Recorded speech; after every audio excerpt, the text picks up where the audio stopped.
We are what we repeatedly do. Excellence, then, is not an act, but a habit. You probably know this quote.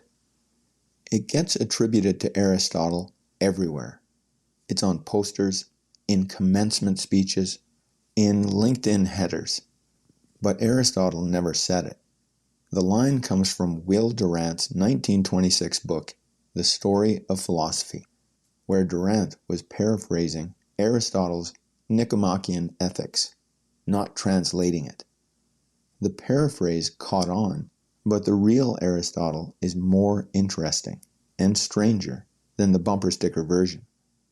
Let's get philosophical. It's been a while.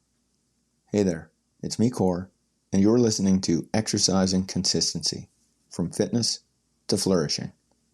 What Aristotle actually wrote, what the original Greek actually says, is something harder to accept. It's not about habits magically producing excellence. It's about practice being the only thing that changes who you are.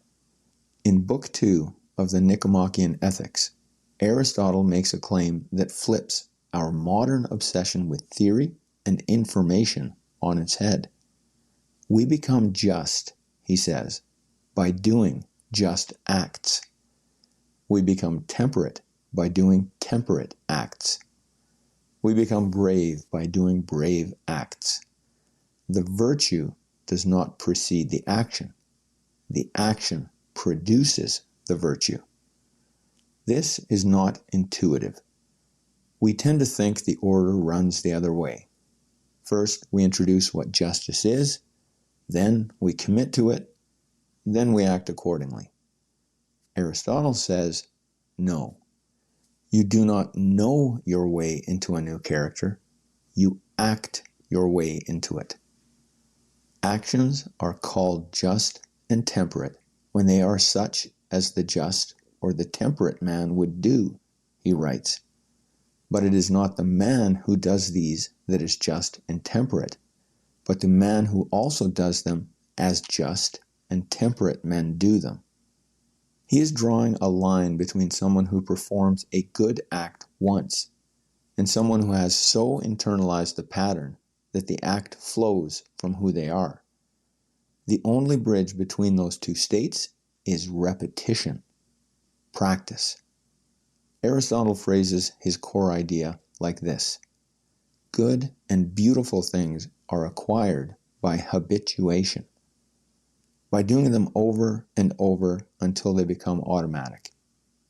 Centuries later, the Stoic philosopher Musonius Rufus, the teacher of Epictetus, took up the same question in his 5th lecture titled, "Which is more effective, theory or practice?" His answer was blunt. Theory teaches you how one should act. It comes first in order. But in effectiveness, practice takes precedence, because practice is what actually leads to action. You can study virtue in the abstract for a decade and still fail to follow through when discomfort arrives. Musonius illustrates this with an analogy. Imagine two doctors. One has read every medical text but has never treated a patient. The other has no formal education but has healed people for years. Everyone, he argues, would choose the experienced doctor. The same logic applies to life. Theoretical knowledge without practical application is not only suspect, it's good for very little of use. The modern translation by Cynthia King condenses Musonius's conclusion to a single, sharp sentence. Practice is more important than theory because it more effectively leads humans to actions. This is the real work of philosophy. Not sitting in a room and thinking correctly, but training yourself through repeated action to respond differently to the world. The Stoics took this one step further than Aristotle. They did not see the body and mind as separate projects. Because human beings are an integrated mix of soul and body, they argued, you cannot train one without the other. This is where their philosophy gets physical in a way that sounds extreme to modern ears. Physical training for a Stoic was never about vanity, muscle, or athletic glory. It was a tool to build self-control, courage, and mental autonomy. The most prominent form of this training was ascesis, the deliberate practice of enduring minor physical hardships to break your psychological dependency on comfort. Musonius Rufus described it plainly. We use the training common to both, soul and body, when we discipline ourselves to cold, heat, thirst, hunger, meager rations, hard beds, avoidance of pleasures, and patience under suffering. By intentionally getting cold, by fasting, by sleeping on the floor, the Stoic teaches their brain that discomfort is not an evil. It strips away the anxiety of losing luxuries by proving that the mind can function perfectly well without them. Seneca, another major ancient Stoic, writing to his friend Lucilius, offered more practical advice.